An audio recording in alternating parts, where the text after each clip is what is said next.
There comes a moment in every woman's life when the mirror no longer reflects just a face. It reflects a story, 1,000 moments held together by grace, grit, and the decision to rise, over and over again. This is not just about empowerment. This is about remembering who you are before the world told you who to be. You weren't born second. You weren't born to stay small or apologetic. You weren't born just to serve or smile or stay quiet. You were born with fire in your bones, voice in your throat, and storms in your spirit. But the world doesn't always welcome a woman who knows her worth. So they taught you to dim, to shrink, to silence, to play nice, be agreeable, smile more, speak less. They told you to earn your seat instead of reminding you that you were always the table. You see, we live in a world that's too comfortable telling women to wait. Wait your turn. Wait until you're ready. Wait until you're perfect. But the truth is, no one is ever fully ready. No one is ever perfect. And you don't need permission to be powerful. Somewhere along the way, you might have been broken. And not in a pudic way. In the real way. Maybe life cracked you wide open, and it felt like the pieces of you were too scattered to ever be whole again. But let me say this to you now, woman to woman. Your breaking didn't ruin you. It revealed you, and it's not the weakness that shaped you. It's the courage you summoned in the middle of it. The quiet battles you fought. The nights you didn't think you'd make it through. The choices you made when no one clapped for you, when no one even saw. That's strength. That's power. You are not behind. You are not lost. You are not late. You are unfolding. And your worth was never tied to your productivity, your appearance, or your ability to please others. You are worthy because you exist, because you breathe, because you carry a truth in you that is sacred and unshakable, even if it gets buried under years of criticism, comparison, and conditioning. You don't need to be fearless. You just need to be brave. Bravery isn't about never being scared. It's about moving forward despite the fear. You don't need to have it all figured out. You just need to take the next right step. Even if your hands are shaking, even if your voice trembles, you don't need to look like her, talk like her, dress like her, be like her. You were never meant to be a copy. You are an original masterpiece with fingerprints of divinity all over you. And yes, it will be hard. You will be misunderstood. You will be called too much by people who were never enough for you. You will outgrow places, relationships, and versions of yourself you once thought you'd never leave behind. You will be stretched, tested, underestimated, but you will rise. You will rise in your own time. You will rise in your own way. And when you do, you will not only change your life, you will shift the world around you. Your healing will heal others. Your courage will call other women forward. Your truth will give someone else the permission to speak hers. So don't wait.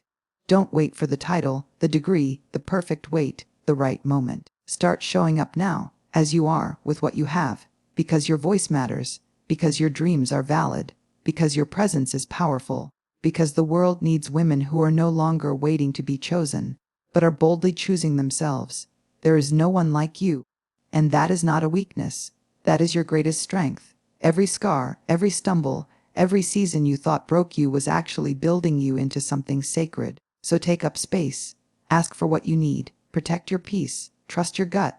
And never, ever forget, you don't have to become someone else to be worthy. You already are. And if you forget that truth, come back here. Read this again, and again, and again. Because every woman needs to see this. And that includes you. You were born powerful. Not apologetic. From the moment you arrived in this world, there was a light in you that didn't ask for permission to shine. It didn't seek approval. It simply existed. Unapologetically, before the world gave you rules about how to sit, how to speak, how to behave, you were wild with wonder, bold with curiosity, loud with joy, and radiant with an inner knowing that said, I belong here. That knowing wasn't learned. It was born in you. But life has a way of layering messages on top of that truth until it gets buried under fear, shame, and the desire to fit in. Somewhere along the way, you were taught to tone it down, to make yourself smaller so others could feel more comfortable, to apologize for speaking too boldly, feeling too deeply, wanting too much. And maybe you believed that was the only way to be accepted, to belong, to be loved. So you softened your voice, you shrunk your dreams, you dimmed your brilliance. Not because you weren't powerful, but because you were taught to fear your power. It's a strange thing how women are often celebrated for being resilient, yet penalized the moment that resilience becomes visible strength. There's an unspoken expectation to be strong, but not intimidating, to be smart but not threatening, to be ambitious but not too loud about it. So you learn to apologize, not just with words but with your posture, your choices, your silence. But here's the deeper truthing: you were never meant to be tame. That quiet fire inside you isn't a mistake. It's your compass. That gut feeling you have, the one that nudges you towards something bigger, that's not to earn delusion. That's wisdom. And you don't need to keep denying it to make others comfortable. You don't need to ask for permission to take up space that was already yours. When you were a little girl, there were probably moments when you spoke up with full conviction, without a single ounce of doubt in your voice. You didn't question if your ideas were good enough, or if you were too much. You just showed up as you were. And even if the world told you to be quiet or called you bossy or difficult, the power in you didn't disappear. It just went underground, waiting for you to remember. And remembering is the work of a lifetime. But it's the most important work you'll ever do. Because when you begin to remember who you were before the world tried to shape you into something safer, you start to reconnect with the most sacred parts of yourself. You begin to walk differently, speak differently, live differently. You become less focused on pleasing and more focused on honoring. Less worried about fitting in and more committed to standing tall. The truth is, you don't need to become powerful. You already are. Power isn't about dominance or control. It's about presence. It's about being deeply rooted in your own truth, even when the ground shakes beneath you. It's about knowing that your voice matters, your dreams matter, your life matters, and you don't have to earn that right by being perfect or pleasing. You already have it. Power shows up in the quiet moments, too. In the decision to rest instead of push.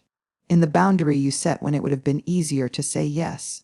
In the way you choose to believe in yourself even after being doubted. In the softness you allow when the world expects hardness. Real power is honest. It's messy. And it's always rooted in self-respect. There will be people who won't understand you when you start living from that place. They might say you've changed, become too bold, too distant, too opinionated. But here's what they're really saying. I was more comfortable when you stayed small. Don't let that discomfort pull you back. Your job is not to soothe everyone's insecurities at the expense of your own soul. Your job is to be who you were born to be. You weren't born to tiptoe. You weren't born to whisper your truth. You weren't born to second-guess every instinct that rises up from within. You were born to stand in your light, own your voice, and walk in the fullness of your being, even when it's hard, especially when it's hard. Because the moment you stop apologizing for your existence, you don't earn your worth. You give others permission to do the same. You become a mirror of what's possible. You don't have to earn your worth. You become a reminder to every woman who's been told she's too much that she's actually just enough. You become the evidence that reclaiming your power isn't selfish. It's sacred. So this is your reminder: you were born powerful. You never needed to apologize for that. Not then, not now, not ever. Keep speaking. Keep becoming. The world needs the real you.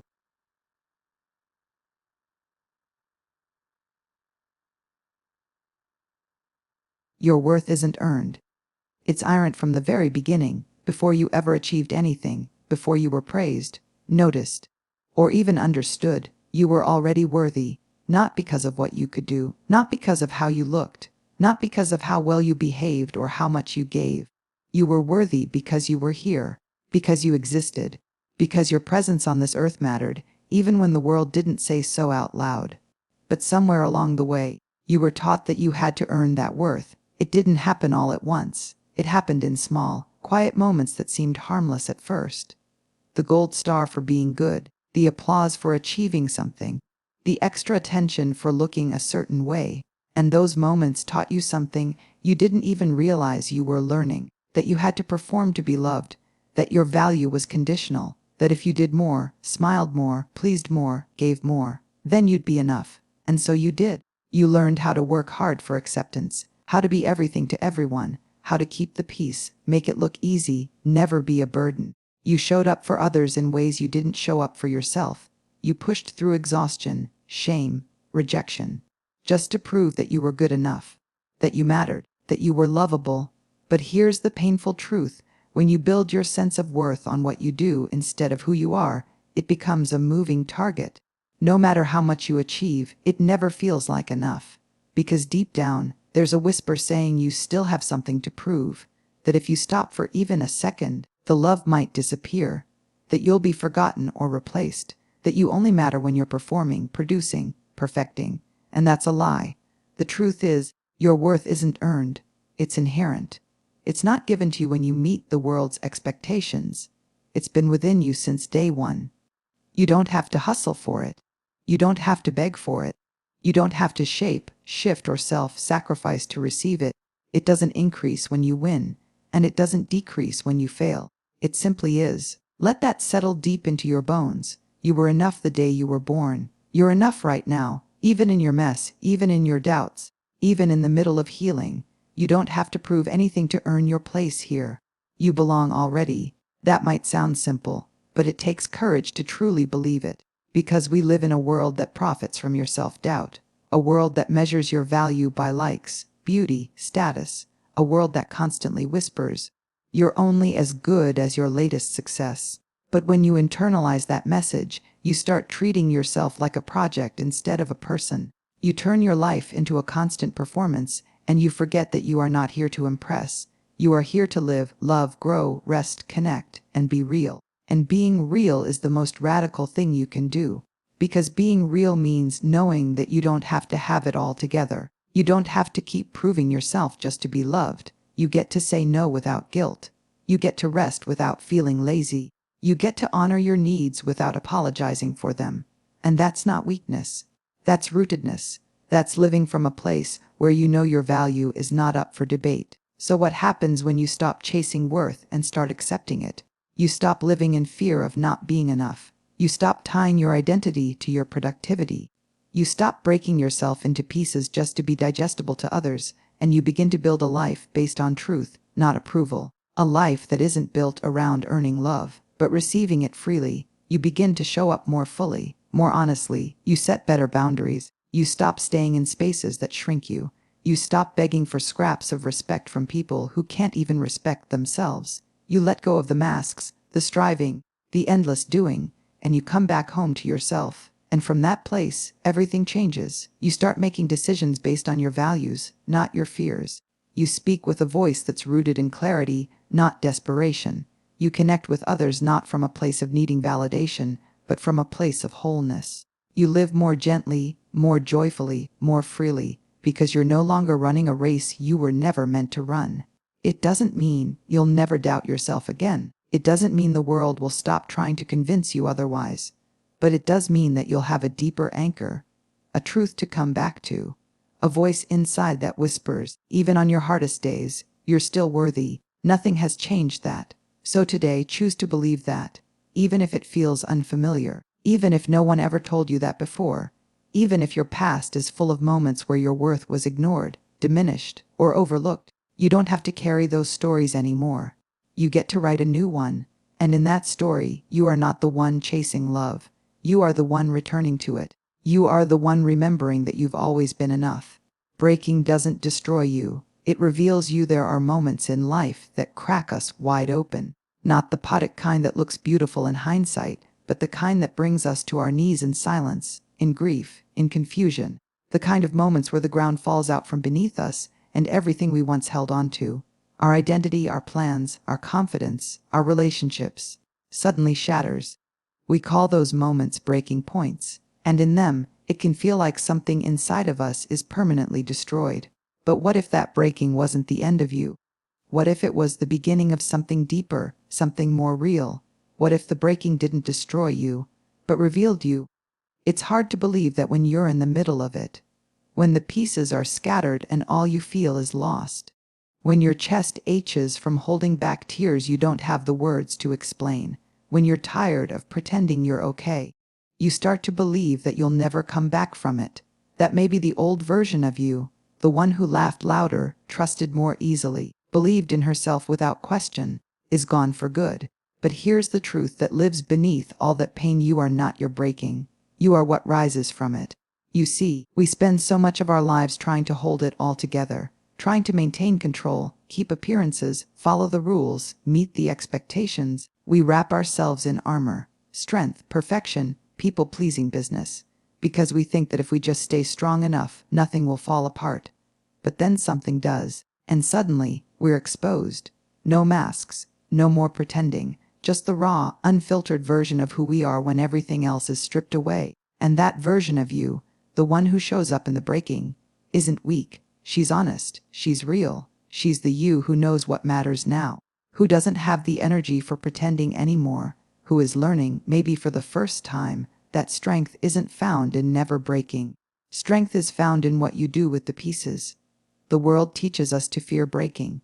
It says if you fall apart, you've failed. If you don't bounce back quickly, you're weak. But that kind of thinking only breeds shame, and shame keeps us stuck. It keeps us silent. It convinces us that no one else has felt this way, that we're alone in our mess. But you are not alone. Everyone breaks. Everyone, not just the people you think are struggling, even the ones who seem confident, composed, successful, especially them. Because breaking is part of being human. It's not a flaw. It's a moment of deep truth. A moment that asks, who are you really, when it all falls apart? And here's where the beauty lies. When you let yourself break, when you stop resisting it and instead lean in with curiosity and courage, you start to discover the parts of you that were hidden underneath the performance. You find resilience you didn't know existed. You uncover values that are truly yours, not ones you inherited or were told to believe. You remember parts of yourself you lost while trying to keep everyone else comfortable. Breaking shows you what's real. It reveals the relationships that truly hold you and the ones that only stay when you're easy to love. It reveals the parts of your life that were built on shaky foundations and the parts that are solid and sacred. It reveals your strength, not the kind that looks good from the outside, but the kind that holds you through sleepless nights and quiet battles. You start to rebuild, not into the person you were before, but into someone wiser, softer, braver. You begin to live more from your heart and less from fear. You stop settling for half versions of love and start demanding the real thing, starting with the way you love yourself. You start saying no without guilt. You cry without apologizing. You let people see your humanity. And you realize that the most powerful version of you was never the one who held it all together. It's the one who allowed herself to fall apart and still chose to rise. There's something sacred in that kind of vulnerability. When you stop pretending and start healing. When you stop covering your cracks and start seeing them as the places where light gets in. When you realize that your brokenness doesn't make you less. It makes you more aware, more present, more alive. Because when you've been broken, you see the world differently. You stop judging people for their struggles. You start listening with your heart instead of your ego. You become a safe space, not just for others, but for yourself. And that changes everything. So if you're in a season of breaking right now, know this. It's not the end. It might be the beginning of your becoming. You are not being undone. You are being remade. You are not falling apart. You are falling into truth, into alignment, into the version of you that was always there, waiting to be remembered. You don't have to rush this process. You don't have to hide it. You don't have to pretend it doesn't hurt. Healing takes time. Rebuilding takes courage. But you are already doing it, even if it doesn't feel like it. Let yourself be messy. Let yourself be real. Let yourself be seen in the middle of your story, not just at the end when everything looks polished. Because the breaking is not your failure. It's your unveiling. You are not broken. You are breaking open, and what's being revealed is something fierce, something tender, something whole. Something that has always been there. Something that looks a lot like freedom. You are not behind. You are unfolding. It's so easy to look around and feel like you're behind. Behind in your career. Behind in relationships, behind in healing, behind in figuring out who you're supposed to be in this world. You scroll through photos of people announcing their wins, reaching milestones, radiating certainty, and you wonder, quietly and painfully, why you're not there yet. You start questioning your path, your timing, your worth, and even if you don't say it out loud, it echoes somewhere deep inside. What's wrong with me? Why does everyone else seem to have it together? Why am I always catching up? But here's a truth that will change everything when you finally let it in. You are not behind. You are unfolding. You are not late to your life. You are not missing your destiny. You are not less than because your journey looks different.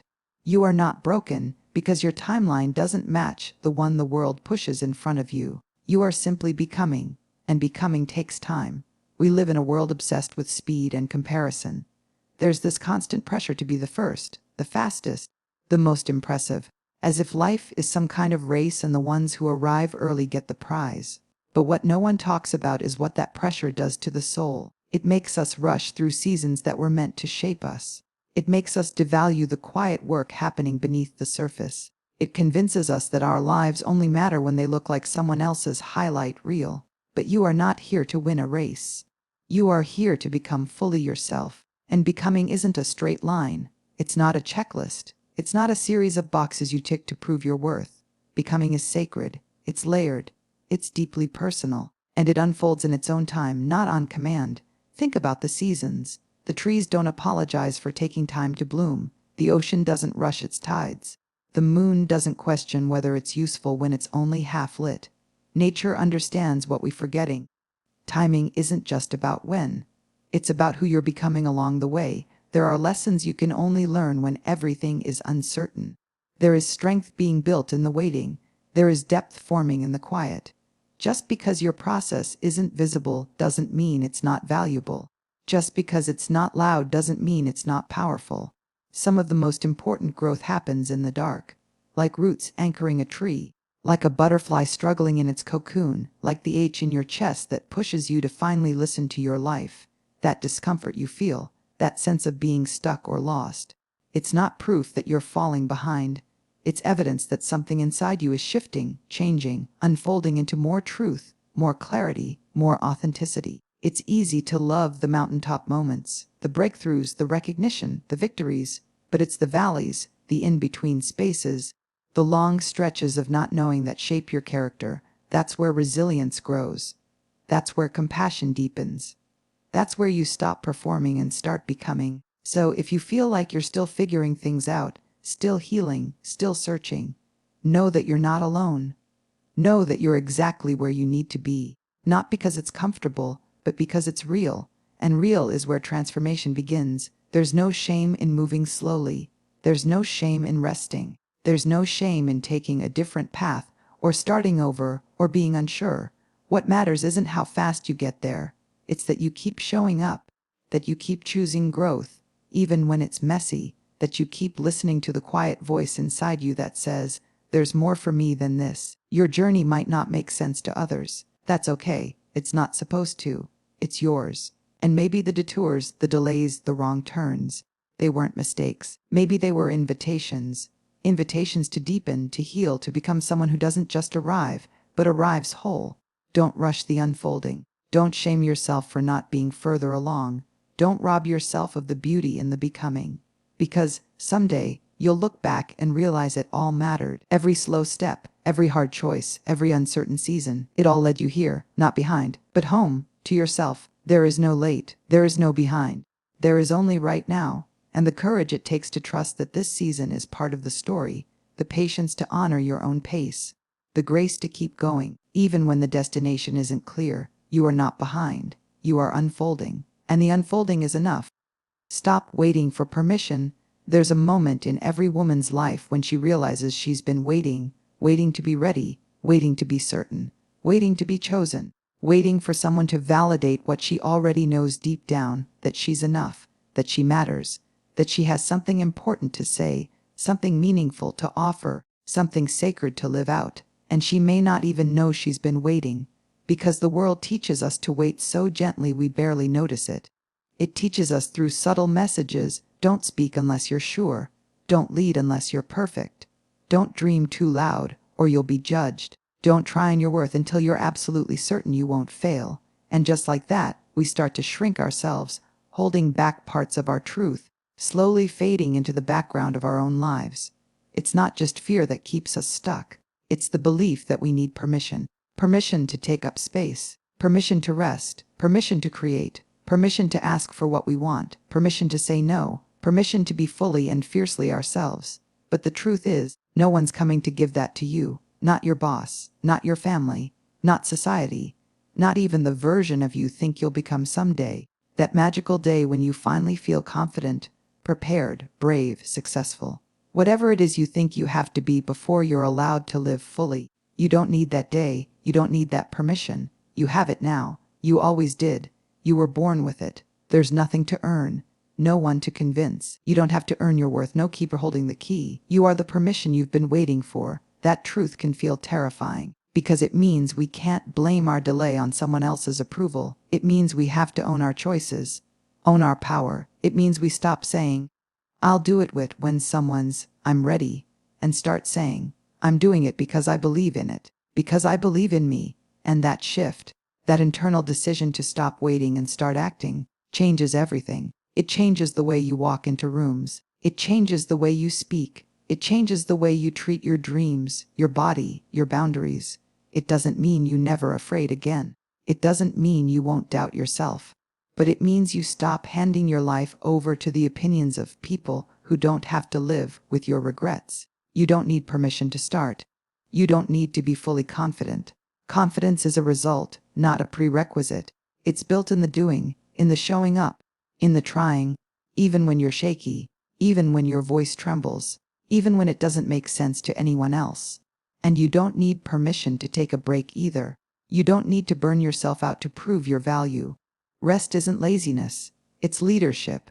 It's how you sustain the fire without burning it out. You're allowed to step back, to care for yourself, to say, I matter, even when I'm not producing. You also don't need permission to disappoint people. And that's a hard one, because we're taught that being good means being agreeable. But sometimes, being true to yourself means letting people down, not because you're cruel, but because you finally stopped betraying your own needs to keep everyone else comfortable. That's not selfishness. That's sovereignty. So what happens when you stop waiting? You write the story instead of asking to be written into someone else's. You raise your hand for the opportunity no one thought you'd claim. You start the business. You leave the relationship. You say what needs to be said. You paint. You rest. You grieve. You heal. You speak. You become whole. You stop living at the mercy of outside validation and start living from inner alignment. And suddenly, the fear that once felt so loud isn't gone. But it's no longer in charge. You realize you're allowed to be fully human. Not a curated version. Not the polished, digestible version. The real you, with ideas that might fail, with a voice that might shake, with a heart that's been bruised and still shows up open. That version of you doesn't need permission. She just needs to be trusted. That trust builds slowly. Every time you show up for yourself, every time you say yes to your truth, every time you choose alignment over approval, and before long, you start to realize, I was never asking for permission. I was asking for courage, and courage doesn't always roar. Sometimes, it's the quiet decision to move forward while still afraid. Sometimes, it's the small boundary, the honest no, the whisper that says, I can't keep living like this. That's how you change your life. Not in one big moment of transformation, but in 100 tiny ones where you stop waiting and start living. So, if you've been hesitating, here's your reminder you're ready. Not because everything is perfect, but because you're willing to try. Because you're willing to be seen. Because you're willing to show up for yourself even when it's uncomfortable. No more waiting. No more asking for permission to be who you already are. No more handing your power to people who don't see your worth. This is your life. This is your voice. This is your moment. Step into it. It's been waiting for you. Choose yourself, boldly and daily. There's a moment in every woman's life when she realizes no one is coming to choose her. Not in the way she's been waiting for. Not with the grand announcement. Not with the golden ticket. Not with the certainty she's been craving. And in that moment, it's easy to feel heartbroken, abandoned, even a little angry, because all this time she was holding out hope that someone, somewhere would look at her and say, you're the one. You're enough now. You're ready. You belong. But what if that moment is actually your liberation? What if the absence of someone choosing you is actually the invitation to finally choose yourself? Choosing yourself isn't a one-time act. It's not a speech you give. It's not a single day of self-care or one courageous moment. It's a daily commitment. A relationship you build with yourself over time. It's a vow you take and keep. Not because it's always easy, but because it's necessary. Necessary for healing. Necessary for growth. Necessary for and make no mistake, choosing yourself is brave work, because the world isn't set up for it. We are conditioned from a young age to prioritize others, to measure our value through their acceptance, to pour ourselves out for people, institutions, traditions, hoping that, in return, we'll feel loved, whole, seen. But the reality is, when your worth is tied to being chosen by someone else, you'll always be performing. You'll keep editing yourself to fit their story. not realizing that your story was always worthy of being told just as it is. Choosing yourself is the moment you stop begging for scraps and start serving yourself a full plate. It's the moment you stop auditioning and start declaring. It's when you look at your life, not with judgment, but with honesty, and say, I'm going to start showing up for me, even if no one claps, even if no one understands, even if it makes people uncomfortable. It's not selfish, it's sacred. Because when you choose yourself, you stop betraying yourself. You stop shrinking. You stop putting your needs on the back burner while cheering for everyone else. You start becoming someone you can count on, someone who doesn't abandon herself just to be accepted. But it's hard, because choosing yourself often means disappointing others. And for many women, that feels unbearable. We were taught that love must always come with sacrifice, that to be good is to be selfless, that to be worthy is to put others first. But what if true love, true, sustaining, soul-deep love, starts with the way you love yourself? Choosing yourself means listening to your body when it says it's tired, speaking up when something doesn't sit right, saying no when you've been saying yes out of guilt or fear. It means walking away from what doesn't align, even if it used to make sense, even if it still looks good on paper, even if other people don't understand.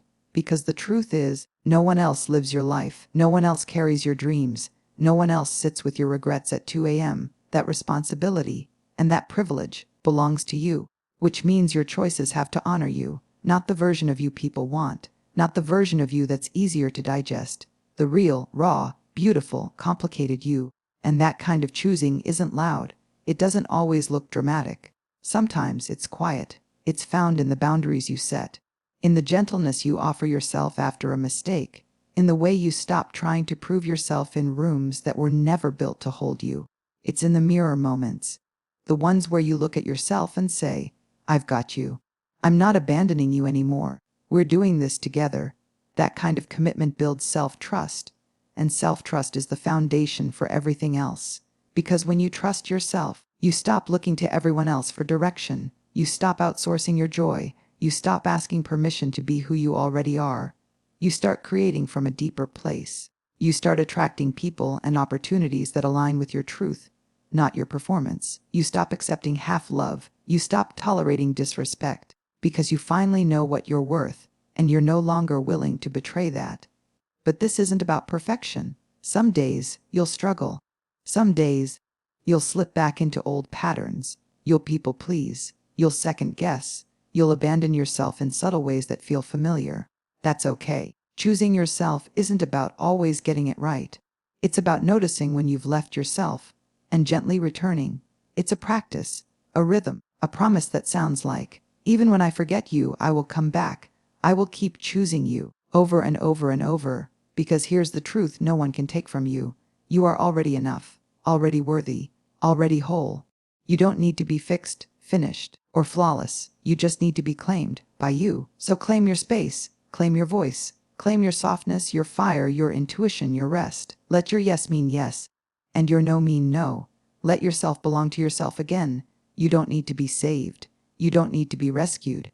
You don't need to be discovered. You need to be chosen by the one person who can change everything you. And not just once, boldly and daily.